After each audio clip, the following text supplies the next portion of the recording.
이 예레미야에가는 전체가 5장으로 구성되어 있습니다. 5장으로 구성되어 있는데 여러분 눈치채셨겠지만 각 장은요 22절로 구성되어 있습니다. 1장도 22절로 끝나고요. 2장도 22절, 4장도 22절, 5장도 22절로 끝나는 것을 알 수가 있는데 여기서 말하는 22절은요.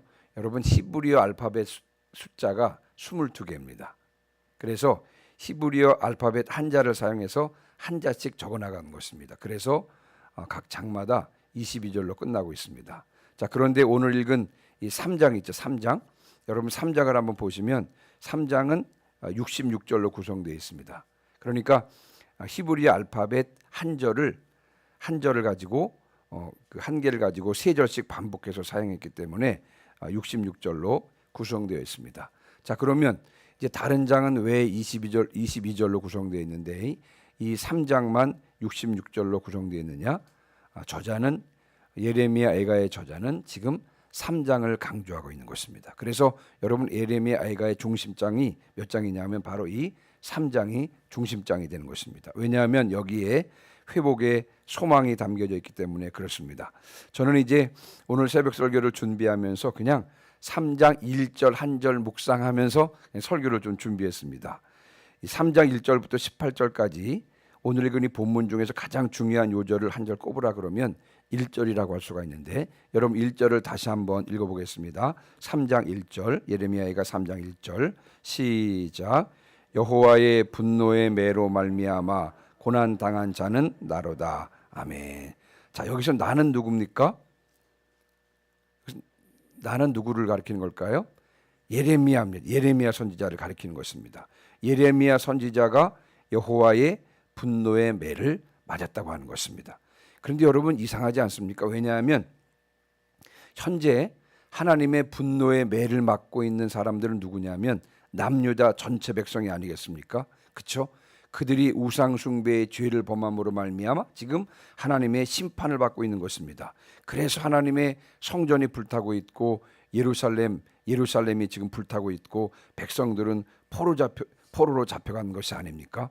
그런데 예레미야 선지자는 분노의 매를 맞으며 고난당한 자는 바로 자신이라고 말하고 있는 것입니다. 여러분 3장 1절부터 18절까지 제일 많이 나오는 단어가 무엇이냐면요. 나라고 하는 단어입니다. 나라고 하는 단어가 제일 많이 나오는데 26번이나 등장합니다. 매 절마다 각 절마다 나라고 하는 대명사가 한 번 혹은 2번씩 나오고 있는 것입니다. 이게 무슨 뜻이냐면요. 지금 예레미야 선지자는 자신과 이스라엘을 하나로 여기고 있다는 뜻입니다. 이스라엘이 당한 고난을 자신이 당한 고난이라고 동일시하고 있는 것을 볼 수가 있습니다. 예레미야 선지자는요. 지금 자신과 이스라엘을 남유다를 동일시하고 있는 것을 볼 수가 있습니다. 다시 한번 이제 정리를 좀 해보면요. 여러분 1절 여호와의 분노의 매로 말미암아 고난당하는 자는 나로다. 여기서 나는 누구를 가리킨다고요? 1차적으로는 예레미야 선지자를 가리키는 것입니다. 자, 그러나 2차적으로는 누구를 가리키는 것이냐면요. 말씀드린 대로 이스라엘 백성들을 가리킵니다. 왜냐하면 이 예레미야라고 하는 선지자가 자신과 이스라엘을 지금 동일시하고 있기 때문에 그렇습니다. 자, 그런데 여기서 한 걸음 더 나갈 수가 있는데요. 저는 그냥 묵상하는 내내 계속 1절만 좀 묵상을 했었는데 여러분 백성들과 자신을 동일시한 분이 한 분 더 계시는데 그분이 누구냐면요. 바로 예수 그리스도이십니다. 그래서 오늘 읽은 본문 예레미야 아이가 3장 1절부터 18절에 나오는 나에게서 그리스도를 읽을 수 있는 것입니다. 다시 말하면 내가 여기서 등장하는 내가 그리스도를 예표하고 있다고 할 수가 있는 것입니다. 자, 여러분 이제 여기 그 예레미야 애가 3장을 두시고요. 우리 앞으로 넘어가서 시편 22편을 한번 다 찾아보시겠습니다. 여러분 시편 22편을 한번 다 찾아보시기 바랍니다.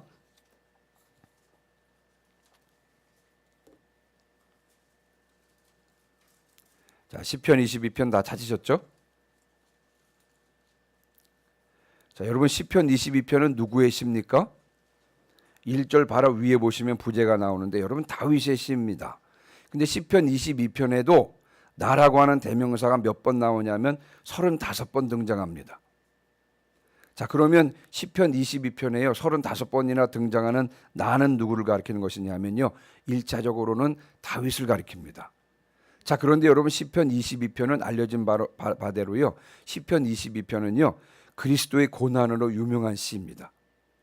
시편 22편은 여러분 그리스도의 고난으로 유명한 시인데, 그러므로 여기 등장하는 나는 1차적으로는 다윗을 가리킵니다만 궁극적으로는 누구를 가리키냐면요 그리스도를 가리키는 것입니다. 그래서 시편 22편도 마찬가지로 나를 통해서 누구를 읽을 수 있냐면요 그리스도를 읽을 수가 있는 것입니다. 바로 내가 누구를 예표하냐면요 그리스도를 예표하는 것입니다. 한번 직접 확인해 볼까요? 한 몇 절만 살펴볼 텐데 아마 이미 여러분들이 알고 계신 성경 구절들이요 시편 22편에 담겨져 있는 것을 알 수가 있습니다. 한번 세 구절만 살펴볼 텐데요. 여러분 22편 1절. 자, 1절 한번 같이 읽습니다. 시작. 내 하나님이여 내 하나님이여 어찌 나를 버리셨나이까. 아멘. 거기까지요. 어디서 많이 보던 말씀이죠? 어디서 많이 듣던 말씀이죠? 어떤 말씀입니까? 여러분 예수님께서 십자가 위에서 하셨던 7가지 말씀 중에서 한 가지 말씀입니다. 내 하나님이여 내 하나님이여 어찌하여 나를 버리셨나이까. 마태복음 27장 46절에 나온 말씀입니다.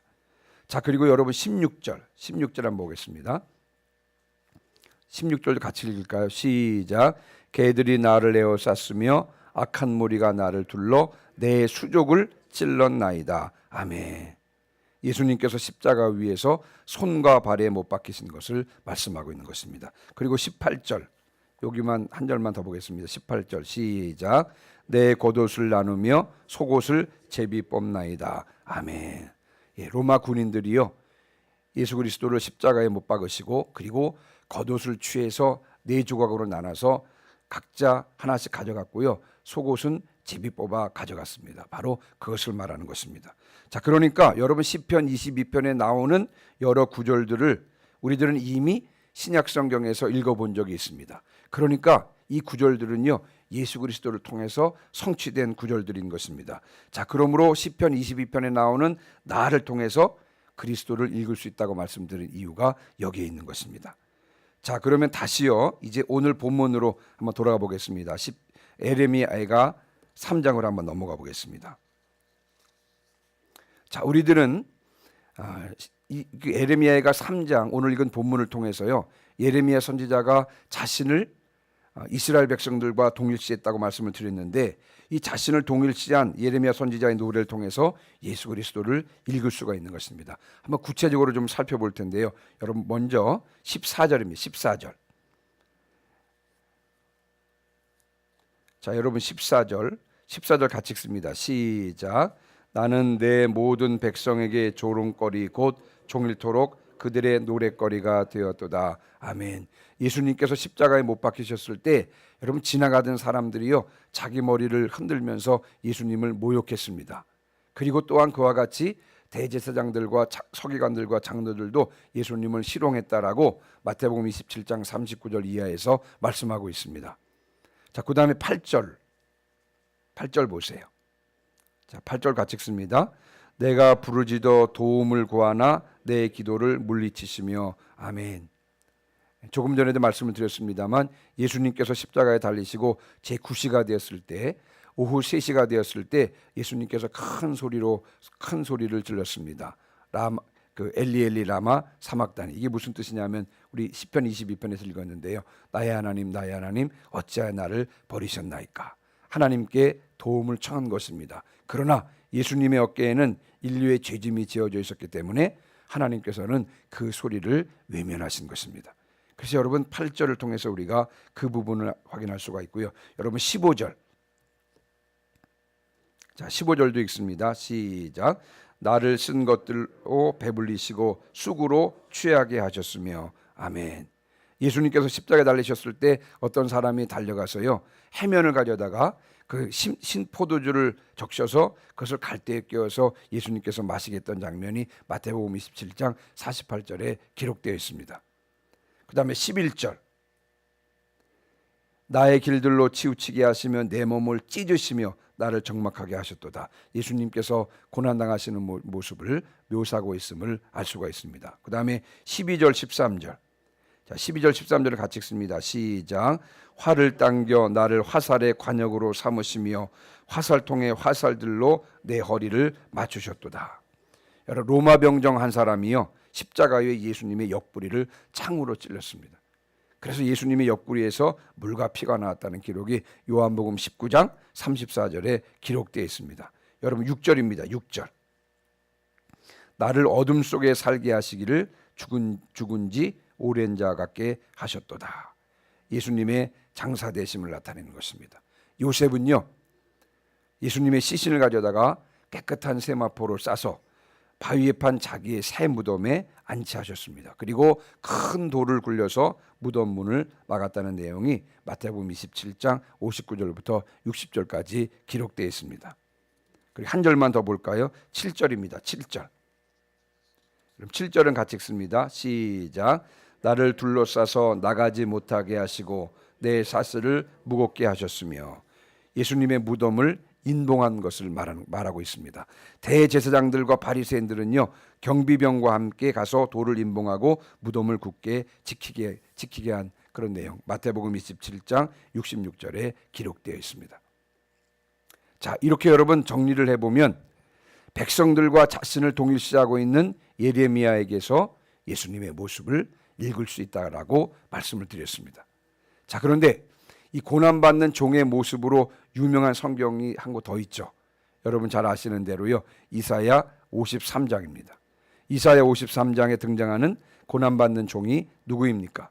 여러분 여러분 이사야 53장에 등장하는 이 고난받는 종이 누구인지를 분명하게 보여주는 성경이 있는데 사도행전 8장 26절부터 39절입니다. 여러분 거기에는 이제 빌립이 등장하는데 주님의 사자가 빌립에게요 예루살렘으로부터 가사로 내려가는 길까지 가라고 말씀하셨습니다. 그래서 여러분 이 빌립은 주님의 사자의 명령에 순종해서 그리로 내려갑니다. 근데 거기에서 빌립이 누구를 만나냐면요 에디오피아 사람, 다시 말하면 에디오피아 여왕 간다게의 내시를 만납니다.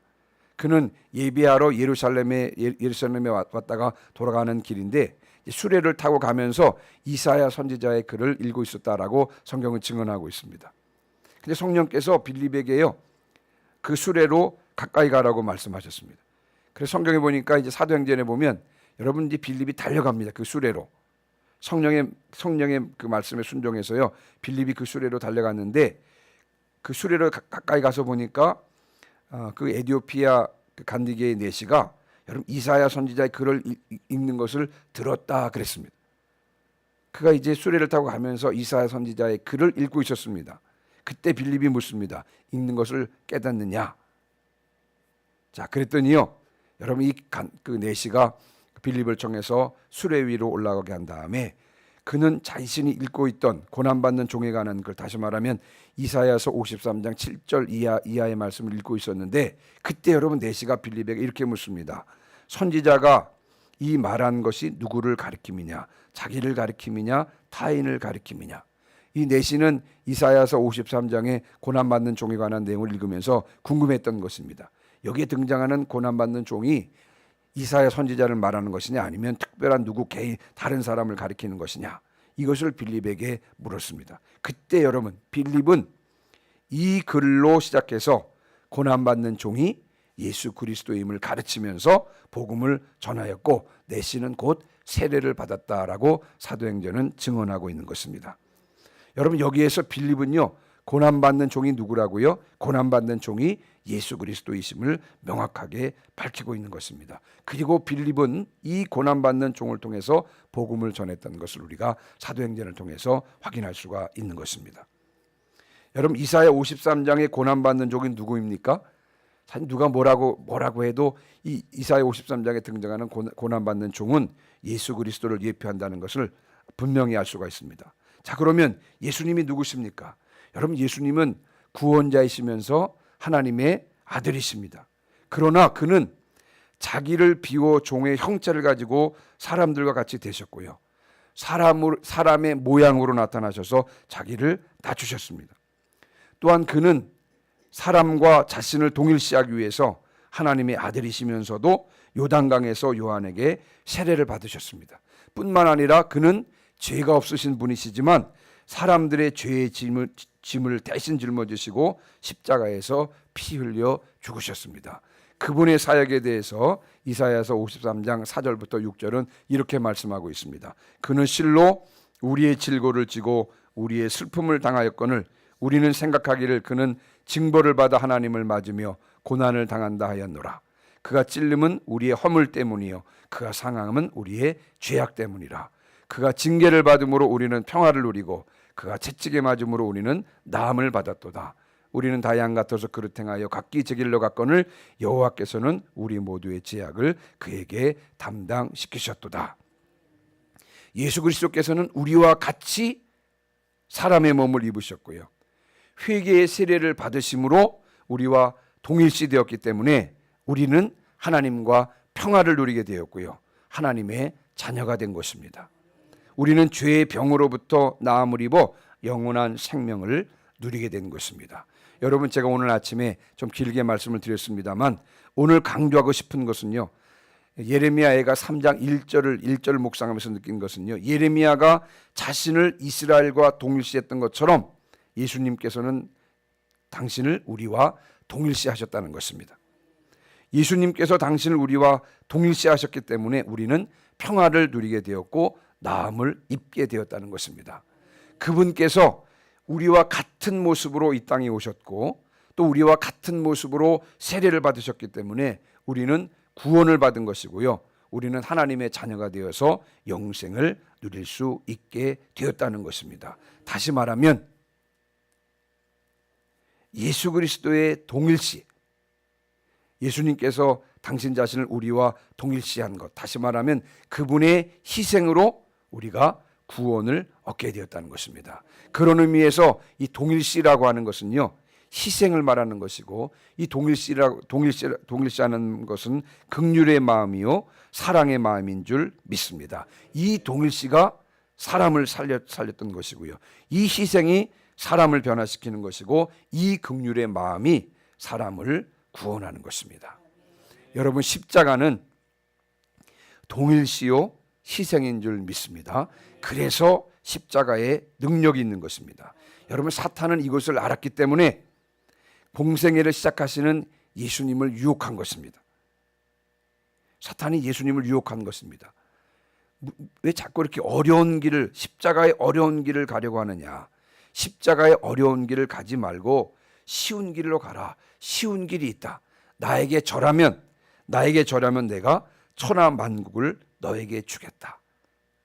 그러면 모든 것이 끝이 아니겠느냐? 나에게 절만 하라. 이것이 쉬운 길이다. 그러나 예수님은 사탄의 시험을 이기시고 끝내 십자가의 길, 동일시의 길, 자기 희생의 길을 가셨고 결국은요, 인류를 구원하는 결과에 다다른 것입니다. 오늘 이제 말씀을 마무리하고 마치면서 다른 사람들의 아픔을 내 아픔으로 동일시할 수 있는 것, 또 다른 사람들의 처지를 내 처지로 동일시할 수 있는 것, 또 다른 사람들을 위해서 기꺼이 희생할 수 있는 마음, 이것이야말로 십자가를 지고 주님을 따르는 길인 줄 분명히 믿습니다. 예수님의 제자로서 이 동일시와 또 희생의 사람 되시기를 주님의 이름으로 축원합니다. 주님께서 동일시를 통하여 당신의 희생을 통하여 우리를 구원해 주셨던 것처럼 우리의 동일시와 희생이 또한 사람들을 구원하게 될 줄 믿습니다. 예수님의 제자로서 다시 한번 동일시와 희생의 사람이 되시기를 주님의 이름으로 축원합니다. 아멘. 이 시간 다 같이 150장 찬송하시고